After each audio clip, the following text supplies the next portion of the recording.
तो हमारी मानवा की शुरुआत होती है एक डायलॉग से, जहाँ पर कहा जाता है कि भगवान मर चुके हैं। तभी हमें दिखाया जाता है अपना एमसी, वो उस डीमन को हराने की पूरी कोशिश कर रहा होता है, और वो डीमन भी तलवार निकाल लेता है और उस पर हमला ही करने वाला होता है। फिर ये देख के अपना बंदा भी हमला करता है, और दोनों के बीच में बहुत ज़्यादा क्लैश होता है, जिसमें अपना प्रोटैगनिस्ट हार जाता है। फिर हमें बताया जाता है कि ये गेम है आर्क्स ने सोल, जो कि इस वर्ल्ड में बहुत ही ज़्यादा फेमस गेम है। हमारा जो कैरेक्टर है, गेम का कैरेक्टर, वो पड़ा हुआ होता है, और उसके सामने जो बंदा होता है वो कह रहा होता है कि अब पता चल गया जो फ्री में खेलने वाले बंदे हो वो कहाँ तक पहुँच सकते हैं। फिर वो कह रहा होता है कि ये पे टू गेम मुझे बिल्कुल भी पसंद नहीं है। फिर अपने मेन कैरेक्टर उसे गाली दे रहा होता है और चिल्ला रहा होता है कि मैंने इसे 10,000 घंटे तक खेला और किसी रैंडम बंदे ने मुझे पे टू विन वाले बंदे ने हरा दिया।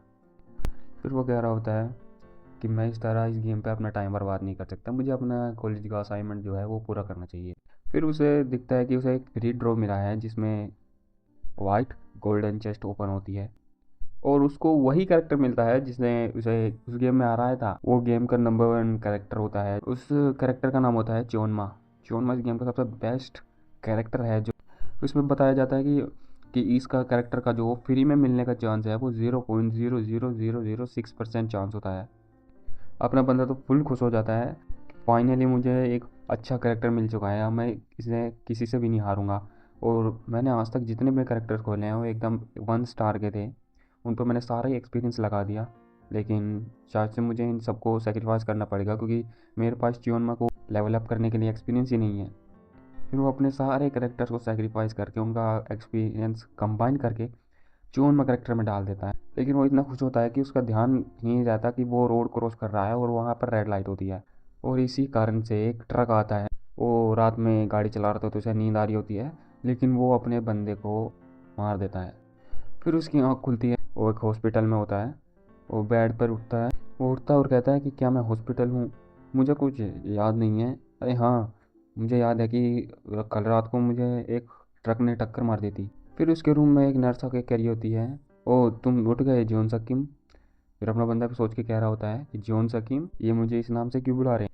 फिर अपनी रिपोर्ट देखता है और उसमें जॉन सकीम उसका नाम लिखा होता है। वो भी सोच रहा होता है कि क्या इसमें भी जॉन सकीम लिखा हुआ है। फिर वो बेड से उतरते हुए कह रहा होता है कि शायद मैंने अपने सारे कैरेक्टर्स जो सेक्रीफाइस कर दिए हैं उसकी सज़ा मिली है मुझे। पर वो ये भूल जाता है कि उसके पैर में चोट लगी है, और उसे जैसे ही वो पैर रखता है उसे झटका मिलता है बहुत तेज़। और जैसे ही वो चिल्लाता है, उसके नर्स आती है भागती हुई कि तुम क्या कर रहे हो, तुम अभी हिल डुल नहीं सकते। फिर वहाँ पर डॉक्टर आते हुए कह रहा होता है कि तुम शुक्र मनाओ कि तुम अभी ज़िंदा हो, ट्रक ने टक्कर मार दी थी। फिर अपना डॉक्टर कह रहा होता है कि तुम्हें चेकअप की ज़रूरत है और स्कैन्स की ज़रूरत है, MRI scan and magic scan. अपना बंदा भी शौक हो जाता है कि क्या मैजिक स्कैन।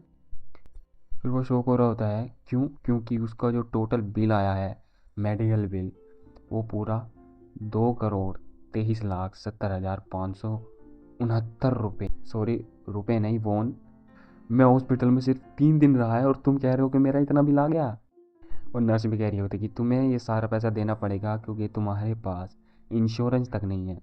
फिर अपना बंदा भी कह रहा होता है कि क्या तुम किस बारे में बात कर रहे हो, मेरे पास एक नेशनल इंश्योरेंस है। वो नर्स भी कंफ्यूज होकर कह रही होती कि क्या नेशनल हेल्थ इंश्योरेंस, वो किस बारे में है? क्या तुमने किसी गिल्ड में रजिस्ट्रेशन करवाया है, जैसे कि आर्म फोर्स और मेजर? वो भी मन में सोच रहा होता है कि ये नाम कहीं सुने सुने से लगते हैं। फिर उसे याद आता है कि ये तो वही 4 गिल्ड हैं जो कि उसे गेम में होती हैं।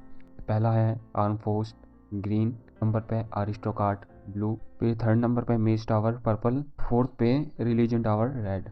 इस आर्क शोल गेम में जो भगवान है उन्होंने इस वर्ल्ड को छोड़ दिया है, और उन्हें छोड़ने के बाद डीमंस ने इस धरती पर कब्जा कर लिया है, और ह्यूमन ने अपने आप को बचाने के लिए अपनी ब्लड लाइन्स को सर्वाइव करने के लिए मॉडिफाई करना शुरू कर दिया। फिर हमें दिखाया जाता है उसका टाउन जहाँ पे वो रहता है।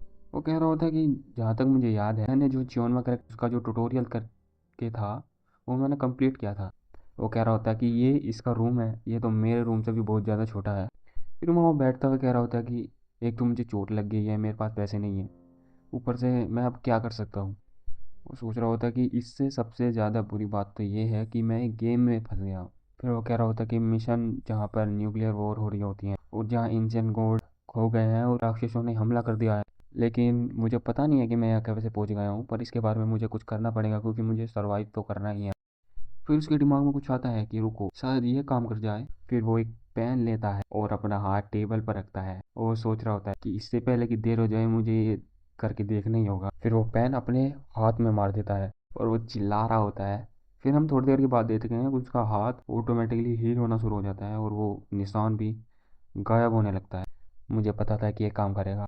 फिर उसके पास एक नोटिफिकेशन आता है कि new trade you have gain the heal wand. जो जॉन जोकिम कैरेक्टर है वो तुम्हें ट्यूटोरियल के समय मिलता है शुरुआत में गेम के, और ये अकेला ऐसा कैरेक्टर है जिसके पास कोई ट्रेड नहीं होता है शुरुआत के टाइम पे। फिर वो कह रहा होता है कि बड़े बड़े और अच्छे अच्छे कैरेक्टर्स होते हैं, उनको छोड़कर मैं इस कैरेक्टर को पसंद करता हूँ क्योंकि इसमें एक ऐसी काबिलियत है कि ये कोई भी स्किल एक्वायर कर सकता है। फिर वो अपनी सारी पट्टियाँ खोल कर अपने आप को हील करने लगता है। इस आर्क सियोल सर्वाइवल गेम में सर्वाइव करना इम्पॉसिबल है जब तक कि आपके पास पैसा ना हो, पावर ना हो और ना हो लक। लेकिन मैं घर बैठ कर इंतज़ार नहीं कर सकता कि कोई आए और मुझे मार के चला जाए। मैंने इस गेम में पूरे 10,000 घंटे मैंने मॉन्स्टर्स मारे। मैं सरवाइव करता चला गया। मैंने अपनी रैंक बढ़ाई, वो 9 रैंक पे आ गया बिना किसी पैसे खर्च किए। फिर वो कहीं तो निकल जाता है और यहीं पर हमारा होता है पहला एपिसोड ख़त्म। तो सपोर्ट करो प्लीज़, एंड कमेंट में ज़रूर लिखना कि क्या इम्प्रूव करना चाहिए और क्या क्या करना चाहिए। मिलते हैं नेक्स्ट एपिसोड में। बाय।